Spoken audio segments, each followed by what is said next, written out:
Waalaikumsalam warahmatullahi. Ya, saya akan men-share dulu screen-nya.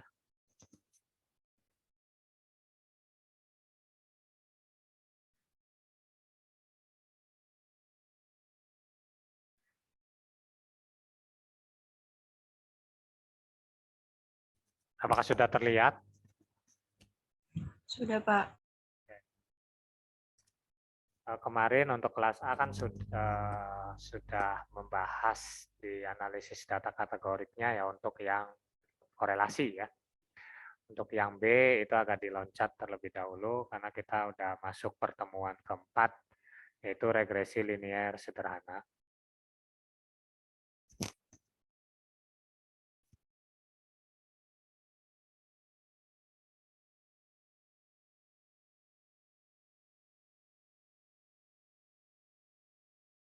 Baik, apa itu regresi? Analisis regresi itu adalah analisis statistika yang memanfaatkan hubungan ya antara dua atau lebih peubah kuantitatif sehingga salah satu peubah dapat diramalkan dari peubah lainnya.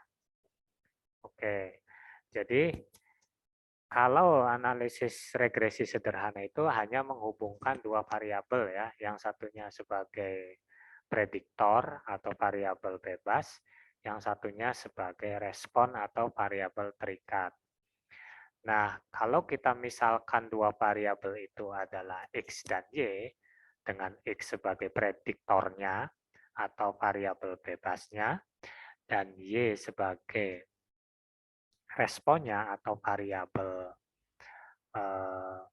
terikatnya, maka model regresi linear sederhananya seperti yang ada di slide ini ya, yaitu YI sama dengan beta 0 ditambah beta 1 XI ditambah epsilon I. Nah, di mana YI adalah variabel respon ya atau variabel terikat ya. Kemudian beta 0 itu adalah intercept ya. Intercept dan beta 1 XI, beta 1 itu adalah koefisien dari XI ya, dari variabel prediktor atau bebasnya ya. Nah, di sini ada keterangannya.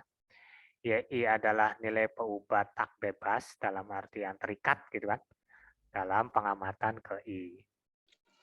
Kemudian beta 0 dan beta 1-nya adalah parameter ya. Jadi parameter betanya ya. Nah, kemudian XI adalah konstanta yang diketahui atau nilai peubah bebas atau variabel bebas dari pengamatan ke I, dan epsilon I adalah galat atau error yang bersifat acak ya.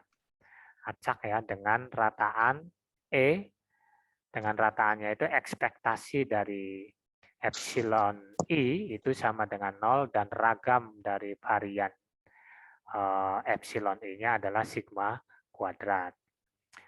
EI dan EJ atau epsilon I dan epsilon J itu tidak berkorelasi sehingga ragam atau kovariannya itu adalah sigma epsilon I, epsilon J itu sama dengan 0 untuk semua I, J tidak untuk semua IJ-nya itu I tidak sama dengan J.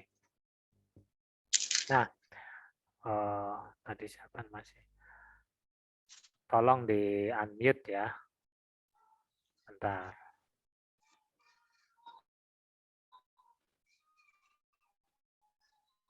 Oh, di mute loh. Oke. Oke, baik ya. Jadi ini model linearnya itu YI sama dengan beta 0 ditambah beta 1 XI plus error I, itu saya yakin mahasiswa matematika ini sudah sangat familiar ya. Hanya di sini ada beda parameter atau beda variabelnya. Yang biasa ada di model matematika itu kan adalah model deterministik ya atau model fix. Kalau di statistik itu namanya model stokastik atau model yang melibatkan nilai error. Nah, kalau di matematika paling Y sama dengan A ditambah BX. Dia fix, yaitu ya, linearnya fix sekali, tidak melibatkan error. Kalau model stokastik atau statistik itu dia akan melibatkan galatnya, karena kan berhubungan dengan pendugaan nantinya. Nah, ketika X menduga Y, itu pasti akan menimbulkan error, kan seperti itu. Oke, kita lanjutkan. Untuk model regresi linear sederhana, dikatakan sederhana itu karena hanya ada satu poba bebas. Nanti kan ke pertemuan selanjutnya kita akan membahas ke model regresi ganda. Sehingga poba bebasnya atau prediktornya itu akan lebih dari satu variabel, bisa 2, 3, 4, dan seterusnya sampai n variabel. Oke.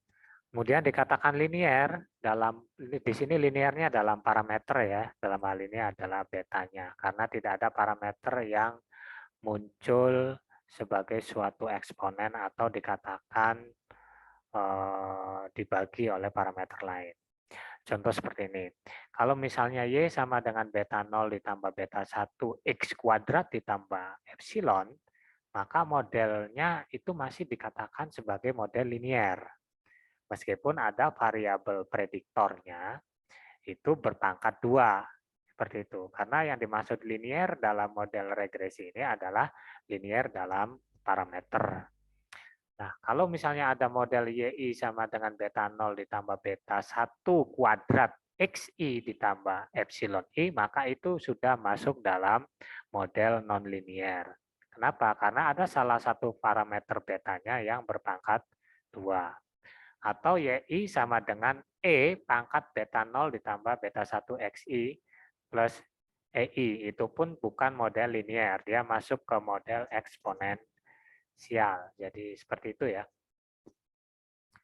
model-model yang ada di regresi linear. Jadi yang dimaksud linear di sini adalah linear dalam parameter, bukan linear dalam poba bebas ya. Oke, kemudian model linear dikatakan linear dalam poba bebas karena poba dalam model tersebut berpangkat 1. Itu kalau linear dalam poba bebas. Tapi yang dimaksud di sini kan linear dalam parameter ya. Model linear yang linear dalam parameter dan linear dalam poba bebas juga dinamakan sebagai model ordo pertama ya, karena berpangkat 1 ya. Baik, itu penjelasan-penjelasan detail mengenai regresi ya. Kemudian apa sih nanti tujuannya ini kita belajar regresi ini? Banyak sekali nanti di beberapa aplikasi-aplikasi regresi ini. Untuk riset itu sangat banyak sekali. Nanti kalau kita sudah saya selesai menjelaskan semuanya, nanti saya akan kasih penjelasan lain tentang makna dari regresi itu ya. Nah, ini secara tafsiran geometrisnya saya akan tampilkan seperti ini. Ini untuk pendalami apa sih yang dimaksud dengan Y sama dengan beta 0 ditambah beta 1 XI ditambah epsilon itu ya. Seperti itu. Nah, bila sudah diperoleh data sampel XI dan YJ selanjutnya, hal yang penting dalam membuat diagram pencar atau scatter plot ya antara X dan Y untuk mengetahui pola dari data. Bila pola data menunjukkan linear, maka model regresi linear sederhana dapat digunakan. Perhatikan sebagai berikut. Nah, contoh A ini masuk dalam pola regresi linear sederhana. Sedangkan yang di B, gambar di B ini, dia bukan linear karena bentuknya adalah kuadratik. Dia bisa linear kalau titik tengah X sama dengan 0 ini kita buat garis lurus, ya, garis lurus, ya. Nah, kemudian akan ada model regresi, ya. Yang pertama regresi ke positif, ya. Yang kedua regresi ke negatif. Nah, hati-hati kalau kita mengeksplorasi data model seperti ini.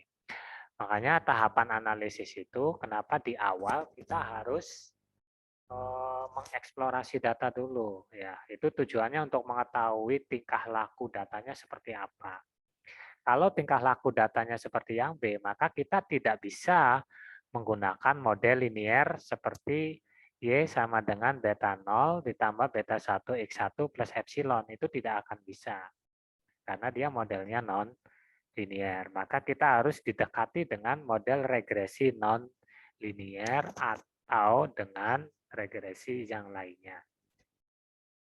Oke, sedangkan untuk gambar yang ini, ya, saya perbesar sedikit. Oke.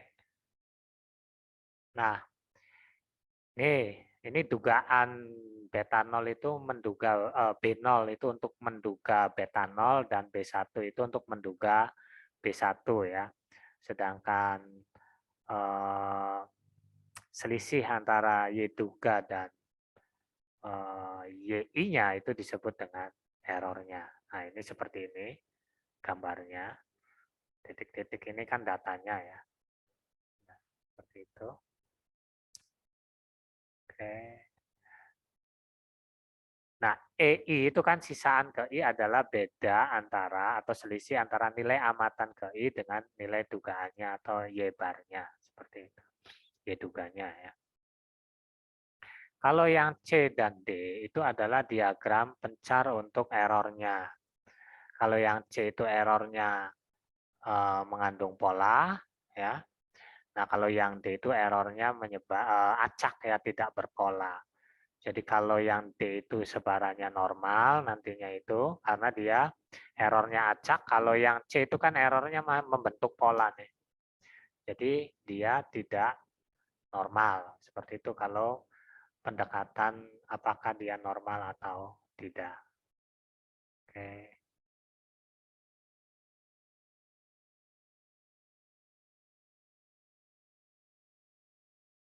Nah, sekarang bagaimana menduga beta 0 dan beta I untuk menduga B0 dan mencari B0 dan BI untuk menduga beta 0 dan beta I. Itu dilakukan dengan bisa 3 pendekatan sebenarnya ya. Kalau Anda sudah belajar statistika matematika, itu ada model likelihood ya, maksimum likelihood. Kalau sampai nih StatMat-nya ya. Semester 5 itu belajar StatMat belum ya? Sudah mendapatkan statistika matematika belum? Halo? Statistika diferensial, Pak. Statistika matematika, Neng? Enggak, Pak. Belum ya? Wah, ini kok. Sudah kurikulum, Pak. Oh iya ya, kebalik ya. Ya sudahlah. Ini di sini ada untuk pendugaan parameter itu ada 3 cara. Yang pertama itu dengan MLE ya, maximum likelihood estimation. Yang kedua dengan model LSE, least square LSD ya, least square difference atau kuadrat terkecil. Dan yang terakhir itu dengan metode moment. Nah, yang ini yang digunakan di penurunan ini itu digunakan menggunakan model pendekatan maksimum likelihood estimation. Nah, oke. Jadi di sini penduga bagi beta 0 dan beta 1 itu dapat diperoleh dengan metode kuadrat terkecil atau LSD ya, least square difference. Kemudian yaitu dengan meminimumkan jumlah kuadrat galatnya. Oh, di sini pakainya LSD ya. Misalkan model regresi linear sederhananya adalah YI sama dengan beta 0 ditambah beta 1 XI epsilon ya. I. Nah, dengan EI menyebar, nah yang begini itu namanya menyebar nih ya, yang kayak tahingga itu. Jadi dibacanya EI epsilon I menyebar normal dengan ekspektasi 0 dan variansinya sigma kuadrat. Kemudian di atas ini ada IID. Nah, IID itu identik independent distribution ya. Itu IID ya, IID ya. Identic independent distribution. Maka ekspektasi dari YI-nya itu akan sama dengan Nah, ini penurunan-penurunannya ya. Oke, saya akan coba ke Paint dulu ya, biar bisa nulis nanti.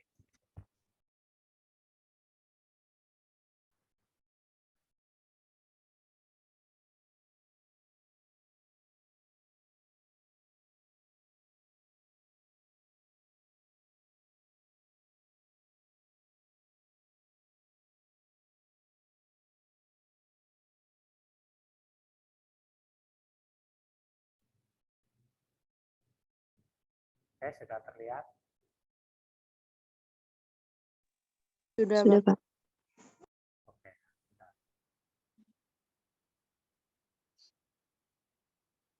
Oke, kalau misalnya model regresinya adalah Punten Bapak, suaranya kecil. ya, halo, apakah sudah jelas? Jelas Bapak.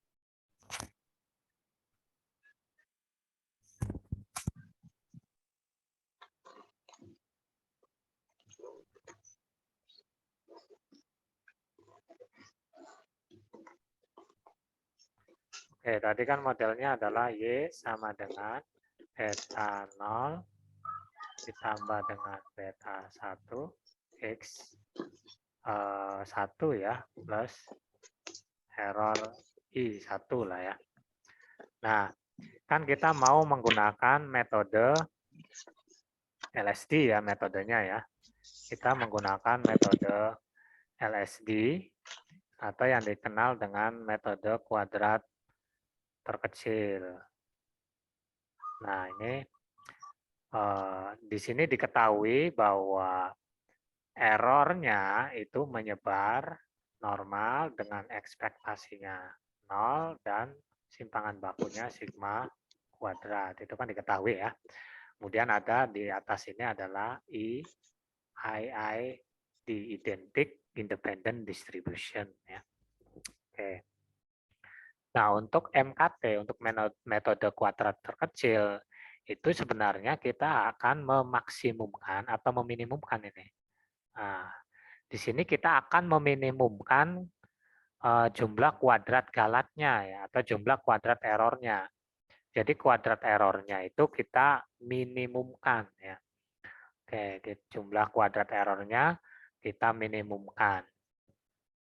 Oke, kita ketahui bahwa error, nah jumlah kuadrat error itu berarti kan jumlah kuadrat error ya, kita minimumkan.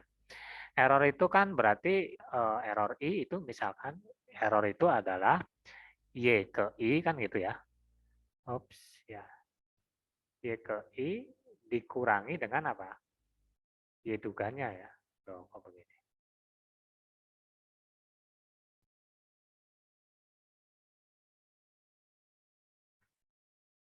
YI dikurangi dengan Y duga, seperti itu.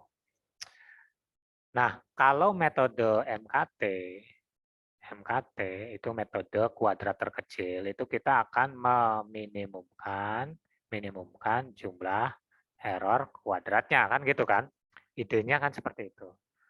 Oke, jadi sekarang kita kalau error kuadrat, ya berarti kan YI itu dikurangi Y bar dikuadratkan, gitu kan ya? Kalau jumlah kuadratnya, ya seperti itu. Nah sekarang kalau misalnya error kuadrat itu kita jumlahkan, jadi ketika kita punya data itu kan akan banyak errornya tuh, karena error itu adalah selisih dari dugaan amatan ke I dengan dugaan ke I-nya. Jadi misalnya gini, error itu ya. Nah, ini adalah Y duga. Y duganya begitu. Nah, data aslinya YI-nya, oh kan di sini ada yang di bawah, ada yang di atas lagi, di bawah, di atas. Gitu kan. Nah, misalkan ini YI nih, yang kecil nih. Nih, yang kecil ini. Nah, YI dikurangi Y duga, berarti yang di sini kan gitu kan. Kemudian ada lagi di sini kan gitu kan. Jadi ada positif, ada negatif, ada positif, ada negatif. Tapi kalau kita kuadratkan, maka nilainya akan apa? Positif semua. Ya, definite positif atau pasti positif gitu. Itu kan. Ini metode MKT ya. Oke, nah sekarang kalau kita sigmakan errornya, berarti sigma error kuadrat akan sama dengan sigma juga ya, gitu kan? YI dikurangi Y juga dikuadratkan. Oke. Nah, seperti itu. Nah, kemudian kita ekspektasikan ya, masuk gitu ekspektasinya ya. Kalau kita masuk ekspektasi Y barnya, berarti kan sigma epsilon kuadrat ditambah sigma YI dikurangi ekspektasi dari Y bar dikuadratkan. Itu. Ekspektasi YI ya. Y barnya itu adalah ekspektasi YI ya. Nah, sekarang ekspektasi dari YI itu apa nih? Ekspektasi dari YI itu. Paham nggak nih? Kan Y-nya kan ini ya. Y-nya kan ini ya. Ini Y duga kan, Y duga, ini Y duga tuh gitu. Nah, kalau misalnya ekspektasi Y duga itu kan sama saja dengan ekspektasi dari yang ini. Itu kan tanpa error gitu. Nah, nanti ekspektasi Y-nya diganti beta 0 ditambah beta 1 XI. Sigma epsilon kuadrat itu akan sama dengan sigma dalam kurung YI dikurangi ekspektasi dari beta 0 ditambah beta 1X dikuadratkan. Nah, seperti itu.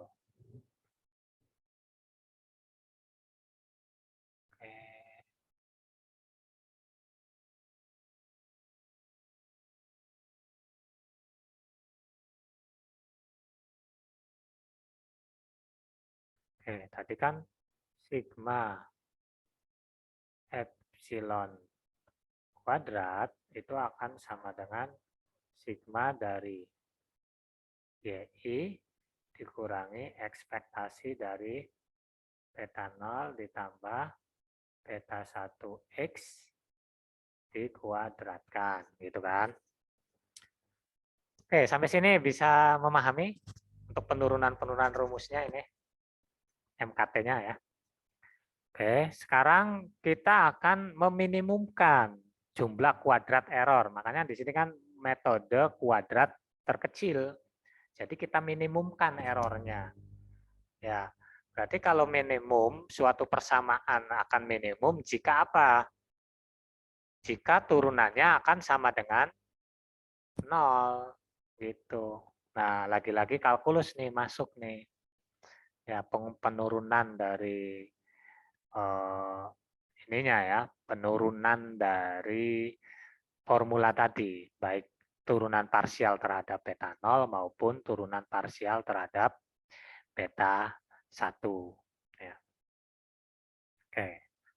Nah, kalau kita misalkan sigma YI dikurangi epsilon, YI dikurangi ekspektasi beta 0 ditambah beta 1X dikuadratkan ini kita misalkan dengan L, maka turunan parsial dari L dibagi dengan turunan parsial dari L terhadap beta 0-nya itu akan sama dengan, ayo turunan parsial. Di kalkulus sudah nyampe turunan parsial? Sudah, Pak.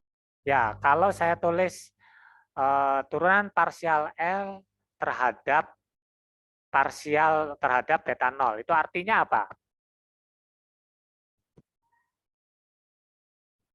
Turunan parsial L terhadap beta 0, artinya apa itu?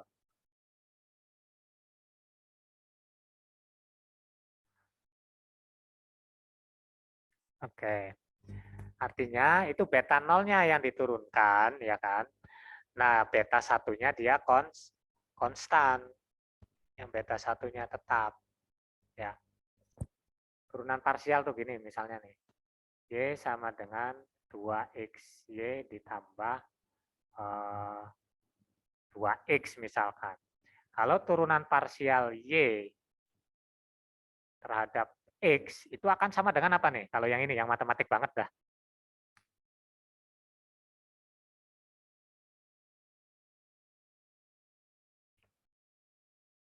Ayo. Y sama dengan 2XY ditambah 2X. Maka turunan parsial Y terhadap X sama dengan apa?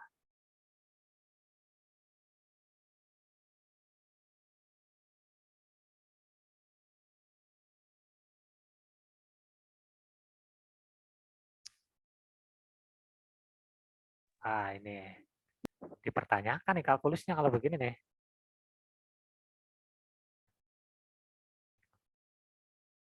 Ayo, 2X kira-kira. plus 1, 2X plus 2 bukan, Pak? 2 apa? Siapa nih? Yang menjawab ini siapa nih? Sulit loh, Pak. Oke, saya lihat. Tadi beberapa jawabannya Solihat ah. Sulit. 2Y plus Ya, 2. tulis oke. 2Y plus 2Y 2. plus 2 ya, oke. 2Y plus 2. Itu kan. Tadi kan parsial Y terhadap X. Kalau parsial Y terhadap X, maka Y-nya itu yang konstan nanti Y di sininya ini. Y-nya yang konstan, X-nya yang diturunkan. Oke. Nah, sekarang kita coba parsial Y. Oh, sorry, parsial Y besar ya. Ininya Y lagi sih, harusnya Z gitu ya. Untuk tidak kabur, taruh supaya paham makanya.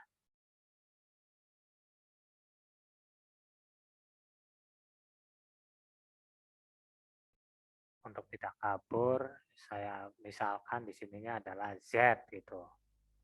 Ya.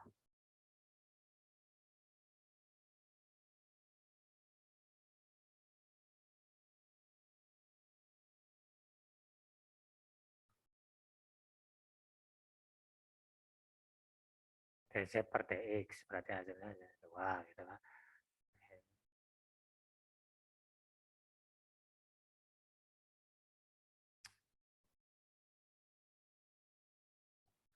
Turunan parsial Z terhadap Y itu akan sama dengan apa nih? Berarti kan X-nya yang konstan, Y-nya yang diturunkan kan gitu. Berarti apa nih? 2X ya plus 2X. Gitu kan? X-nya konstan, Y-nya yang diturunkan.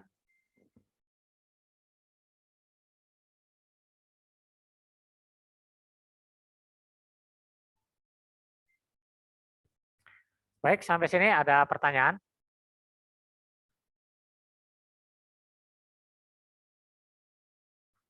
Tidak, Pak. Oke, tidak ya. Nah, sekarang kita coba lanjut tuh. Yang ini problemnya nih. Turunan parsial L terhadap beta 0. Berarti beta 0-nya yang diturunkan, kan gitu kan? Yang diturunkan terhadap beta 0-nya, kemudian itunya yang tetap, ya, yang apa? Beta 1-nya. Ini gimana ini?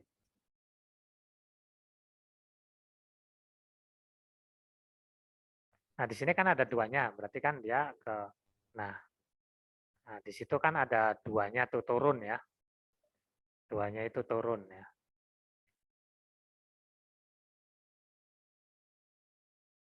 Gimana itu turunnya? Kenapa bisa negatif itu ya?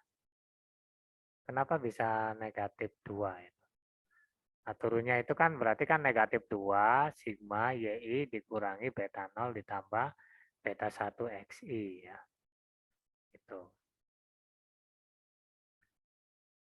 Oke, berarti itu kita turunkan berarti ke ke depan ya. Ya, karena di sini ada unsur negatif nih di dalamnya ya. Nah, ini kan ada unsur negatif nih. Kalau kita buka kurung kan 2YI gitu kan. 2YI, YI kuadrat dikurangi 2YI ekspektasi beta 0 ditambah beta 1X. Kemudian ekspektasi ditambah atau dikurangi lagi. Ditambah ekspektasi beta 0 ditambah beta 1X dikuadratkan kan gitu. Kalau kita mau buka kurungnya. Kalau ini kan enggak ya, berarti ininya negatif karena ada unsur negatif di situ. Nah, ininya tetap YI dikurangi ekspektasi dari beta 0. Oh, kok begini?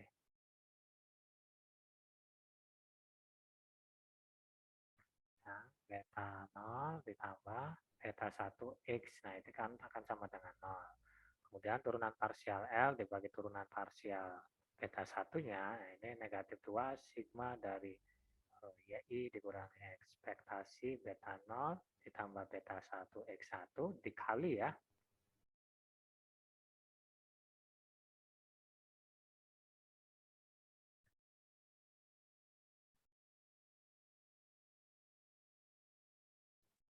Ini perbedaannya dikali dengan X1 sama dengan 0. Nah, itu meminimumkan error gitu kan. Nah, setelah itu langkahnya adalah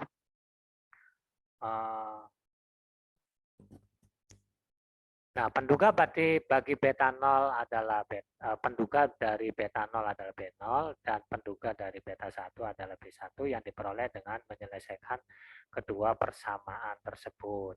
Nah, tinggal nanti Anda coba diselesaikan nih negatif 2 sigma.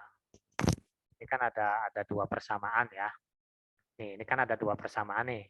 Negatif 2 sigma YI dikurangi ekspektasi beta 0 ditambah negatif 2 sigma YI dikurangi ekspektasi beta 0 ditambah beta 1 XI. X1 dikali dengan XI sama dengan 0. Nah, dari dua persamaan ini, kalau kita turunkan, nanti coba di habis ini latihan menurunkan ini ya. Itu benar nggak mendapatkan B1-nya adalah sigma I YI dikurangi sigma I dikali sigma Y dibagi N dibagi dengan sigma XI kuadrat dikurangi sigma XI kuadrat dibagi N. Sehingga beta 0-nya itu sebenarnya adalah Y bar dikurangi B1 X bar. Nah, itu coba nanti diturunkan ya. Nah, ini waktunya 20 menit lagi nih ya. Oke.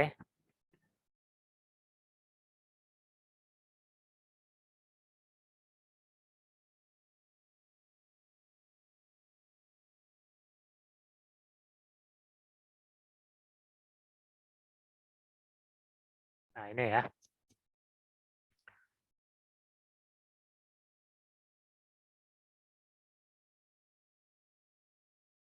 Nah, ini kan nanti dua persamaan ini diselesaikan untuk mendapatkan persamaan ini ya.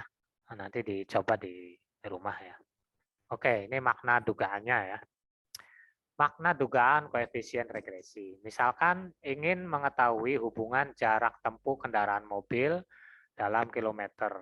Ini kita misalkan dengan X sebagai variabel bebas dengan tingkat emisinya dalam ppm atau kita misalkan ini variabel Y-nya ya.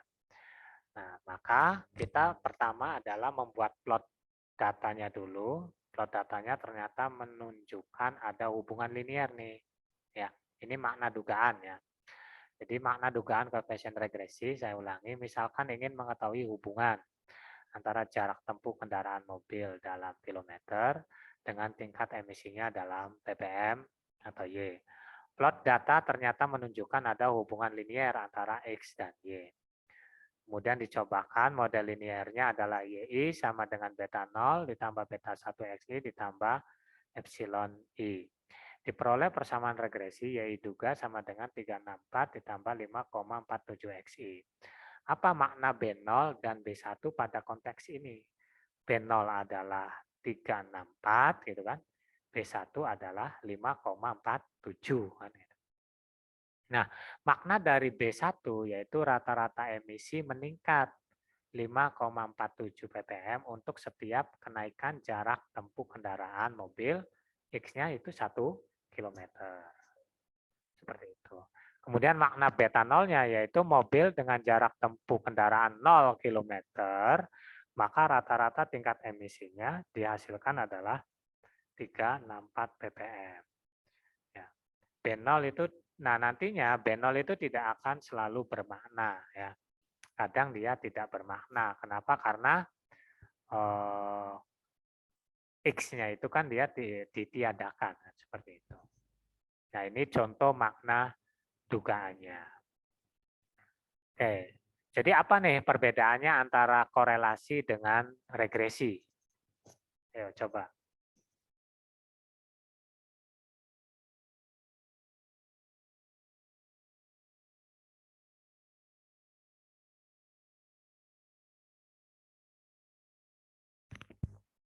Apa ini kira-kira perbedaan antara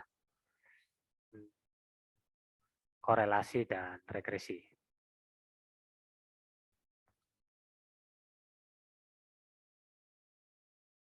Ayo.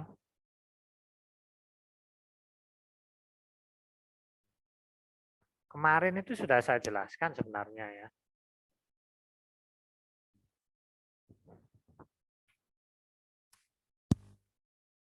Ini saya coba Sinta Kurnia. Mana Sinta ini? Coba open cam Sinta.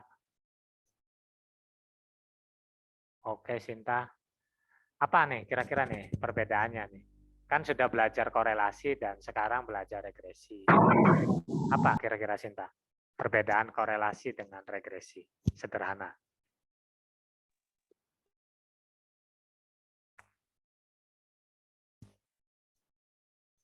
Halo Sinta, apakah koneksinya bagus?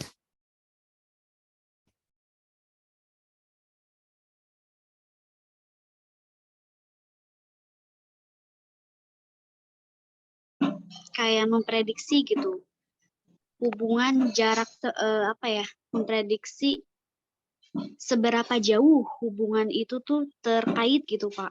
Ya, Benar nggak sih Pak? Ya, itu yang apa tuh Sinta? Apa regresi apa korelasi? Yang tadi itu yang regresi, yang pertama itu yang korelasi. Oh, yang korelasi yang bagaimana? Yang korelasi itu yang kayak apakah ada hubungan dari dua variabel X dan Y misalnya gitu Ya, Pak. kalau yang regresi? Kalau yang regresi itu untuk mengetahui seberapa jauh hubungan dari X dan Y gitu. Oh, oke. Dari Baik. variabel dari dua variabel tersebut. Oke, baik. Terima kasih. Saya coba lagi perwakilan dari mana? Oke. Diva Maulida Putri. Please open your cam. Oke. Diva? Mana ini Diva ini? Kok nggak ada saya? Halo Pak. Bisa open kameranya? Udah Pak. Udah ya? Kok nggak kelihatan? Oke Diva. Baik Diva. Kira-kira apa nih perbedaannya? What is difference between correlation? Sama kayak tadi Pak, kalau korelasi itu lebih ke ada nggak sih hubungan antara dua variabel tertentu, sedangkan yang untuk regresinya itu untuk memprediksi seberapa jauh hubungan antara dua variabel tertentu itu Pak. Oke, baik. Jadi di korelasi itu dia tidak berbicara mengenai seberapa jauh katanya seperti itu ya. Oke, baik. Terima kasih Diva. Any answer, please? Yang lain barangkali?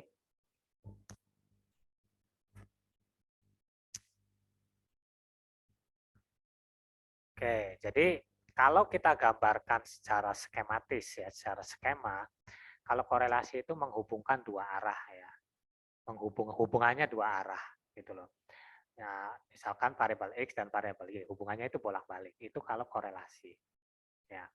Tapi kalau regresi itu hubungannya searah. Jadi di sini hubungannya itu hanya X memprediksi Y. Hubungannya itu.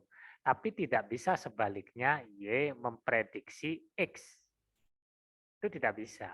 Dalam regresi itu nggak bisa terjadi sebaliknya. Tapi sama-sama membahas masalah hubungan. Ya, seberapa jauh hubungan X terhadap Y, ya, atau seberapa besar sih X menduga Y, tapi tidak bisa terbalik Y menduga X, nggak bisa. Itu di regresi. Makanya dia hubungannya itu searah. Kalau korelasi hubungannya dua arah. Sama-sama sebenarnya sejauh mana hubungannya sama. Korelasi juga tahu. Dengan koefisien korelasi yang sangat tinggi, maka kita bisa menduga hubungannya sangat dekat, sangat erat, signifikan, kan seperti itu. Beda dengan regresi. Kalau regresi dia sifatnya itu hubungannya searah pokoknya, memprediksi. Tapi dia mau bisa memforecasting. Kalau X-nya atau beta satunya berubah seperti ini, maka Y-nya, imbas Y-nya terhadap Y-nya itu seperti apa, itu bisa diduga. Seperti itu ya. Nah, kita kan sering nih dalam riset-riset sosial, pendidikan maupun di riset komputer itu sering kita ingin mencari X-nya itu ya. Ya. Ya, ada yang kalau di data mining itu mencari X itu akan sangat mahal ya. Misalnya laku tidaknya sebuah produk. Ya, laku tidaknya sebuah produk itu sebenarnya ditentukan oleh apa? Nah, berarti kita berpikirnya adalah mencari X ya, mencari X apa yang bisa mempengaruhi laku tidaknya sebuah produk, yaitu dalam hal ini adalah Y. Nah, itu kalau Anda bisa menemukan X-nya apa, itu akan sangat bermanfaat untuk sebuah industri. Nah, tapi kan mencari X-nya ini kan nggak segampang kita mencari sesuatu yang sudah tersedia. Ya, oke lah, secara teori kita banyak nih laku tidaknya sebuah produk. Misalkan pertama kualitasnya, ya kan, kualitas produknya enak misalkan kalau dalam makanan ya.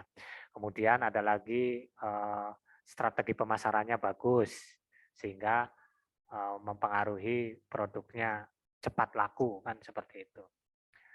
Ya, seperti itu ya. Itu makna regresi, itu masuk dalam kajian regresi. Nah, mencari X-nya itu memang sangat krusial ya. Kalau kita survei pasar, survei riset-riset di bidang teknologi, kalau Anda bisa menemukan X-nya itu akan sangat bermanfaat dan itu sangat mahal risetnya ya. Kalau kita sudah terjun ke teknologi, makanya kita harus mempersiapkan skill lain ya untuk bisa menjawab tantangan-tantangan tadi. Ya, kalau misalnya saya memberikan tantangan seperti tadi, bagaimana tuh variabel apa sebenarnya yang bisa mempengaruhi atau bisa menduga lakunya sebuah produk? Wah, Anda akan riset sebanyak mungkin ya. Kira-kira apa sebenarnya? Seperti itu. Atau apa sih yang mempengaruhi hasil belajar matematika siswa itu yang bagus itu apa kira-kira? X-nya apa kira-kira? Ya, biar anak itu, biar siswa itu bisa hasil belajar matematikanya tinggi. Kira-kira apa itu X-nya?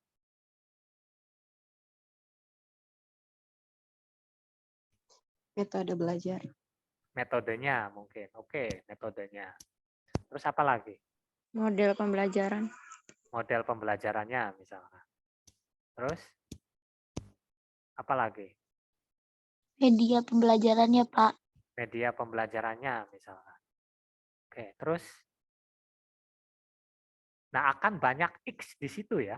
Akan banyak X, X, X, X. Dan itu kalau Anda bisa kreatif mencari X-nya, itu kan tadi baru satu dari segmen dari gurunya ya. Metodenya bagaimana, modelnya bagaimana, kemudian media pembelajarannya seperti apa. Itu kan baru dari guru. Ya artinya faktor luar ya, eksternal. Belum kita masuk X yang ada di siswa kan. X yang ada di siswa itu banyak sekali nanti. Nah, sehingga kalau Anda mau riset ke regresi, itu kuncinya adalah bagaimana menemukan X-nya itu. Ya, menemukan X-nya kemudian baru kita cari datanya, kemudian kita modelkan seperti apa. Model hasil belajar, model metode belajar terhadap metode zigzag, misalnya model metode zigzag terhadap hasil belajar itu modelnya seperti apa? Apakah linear, non-linear, atau eksponensial kan begitu? Atau bagaimana? Atau jangan-jangan ke kategorik. Nah, seperti itu. Itu makna regresi ya. Jadi terlihatnya si Y sama dengan beta 0 ditambah beta 1 X1 plus error. Kelihatannya seperti itu. Tapi kalau kita disuruh mencari, sudah tahu Y, kemudian mencari X-nya, kemudian seberapa besar sih pengaruh X-nya ini, itu akan sangat bermakna. Ya, akan sangat bermakna. Baik dalam dunia pendidikan, psikologi, contoh lagi misalnya. Sekarang ini kan banyak orang yang pressure-nya tinggi ya, stres misalkan. Stres itu sebagai variabel responnya atau variabel terikatnya. Nah, apa sih yang mempengaruhi stres ini kira-kira? Berarti kan kita mencari X kan, Nah, itu akan banyak X. Nah, kalau kita bisa mendapatkan X yang tepat, kemudian kita bisa mengajukan solusi untuk menurunkan stres itu, maka kita akan bisa menjadi ahli di situ ya, atau kita bisa banyak mendapatkan income di situ. Ini statistik ya, sehingga kita harus berpikirnya itu bukan deterministik lagi, tapi lebih ke stokastik ya, kemungkinan ya. Itu mencari X itu memang sangat seninya sangat ini ya, harus kita pelajari lebih detail nantinya ya, sering banyak latihan lah. Di samping nanti akan ada pelatihan di software statistiknya ya. Kalau saya nanti mengusulkan nanti jam 11 itu saya mengusulkan menggunakan R statistik, tujuannya supaya bisa ke data mining, bisa ke big data, bisa ke lain-lain seperti itu. Baik ya. Kayaknya ini waktunya sudah sangat mepet sekali ya, mohon maaf ini. Bagi yang nanti tertarik dalam riset-riset yang regresi, itu nanti bisa konsultasi dengan saya nantinya ya. Ya pokoknya yang statistikanya, yang kira-kira itu penelitiannya itu agak-agak kekinian lah, jangan jadul ya. Pengaruh metode pembelajaran zigzag terhadap hasil belajar itu sudah sering terulang-ulang tiap tahun hampir. Anda harus sudah mulai berpikir open ya, open mind untuk kondisi sekarang itu. Ya. Bisa saja faktor ekonomi menghasilkan kecerdasan atau faktor lainnya yang kira-kira lebih variatif lah ya. Jadi jangan berfokus di model ini. Tapi ya memang wilayah kajiannya kan memang didesain untuk itu. Oke, baik. Nah, seterusnya ini akan ada latihan ya. Nah, ini soal-soal latihannya. Silakan dikerjakan bebas, baik pakai software Excel maupun R, ya, tapi saya menganjurkan R statistik ya untuk mengerjakannya. Nah, ini yang pertama buat dugaan pencarnya, tentukan persamaannya. Nah, itu latihannya silakan nanti di sisa waktu ini untuk latihan itulah ya. 1, 2, 3 itu cukup kayaknya untuk sampai jam 9 lebih itu ya. Oke. Baik, sampai sini apakah ada pertanyaan baik mengenai mata kuliah ini ataupun barangkali Anda sudah punya ancang-ancang saya mau riset riset skripsinya ini. Nah, barangkali itu silakan ya. Karena yang lulus 3,5 tahun belum ada lagi nih saat ini. Semenjak waktu saya kuliah itu kan saya lulus 3,5 tahun untuk S1 ya. Karena waktu semester 5 saya sudah setting risetnya dan itu sudah track ya sampai akhirnya di semester ke-7 itu sudah sidang munakosa dan sudah lulus. Barangkali Anda sudah men-setting dari sekarang, itu akan sangat mungkin untuk lulus 3,5 tahun seperti itu. Jadi jangan berlama-lama jadi mahasiswanya ya. Kita harus sudah langsung pindah dimensi lain ya, yaitu dimensi yang sebenarnya yang penuh dengan tantangan. Baik, seperti itu. Apakah ada pertanyaan?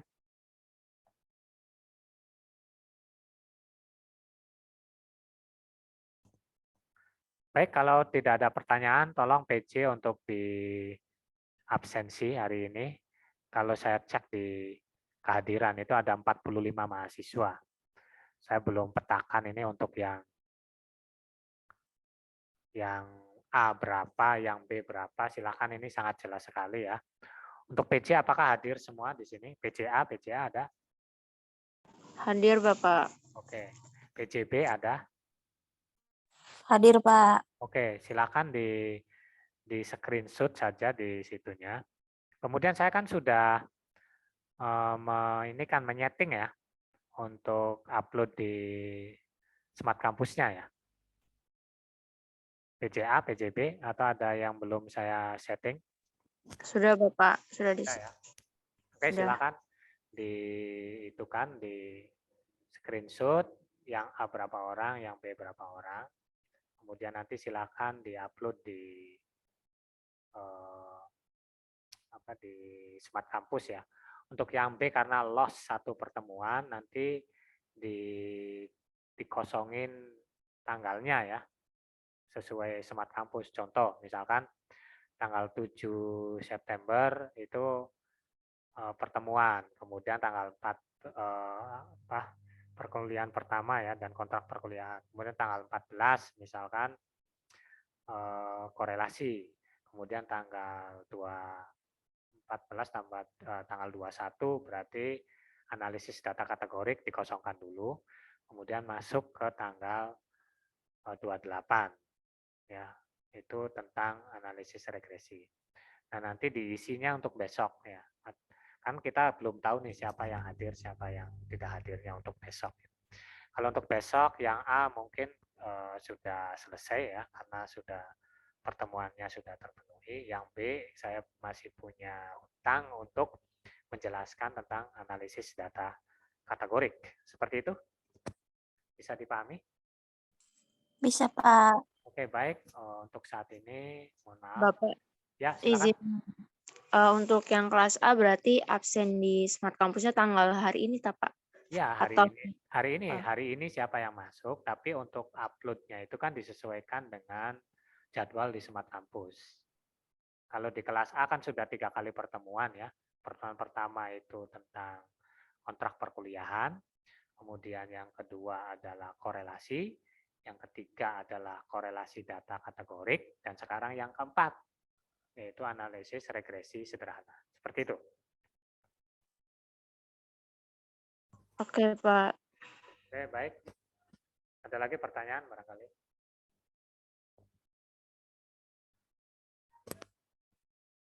Baik, sudah cukup ya. Terima kasih atas perhatiannya. Mohon maaf atas segala kekurangannya. Assalamualaikum warahmatullahi wabarakatuh.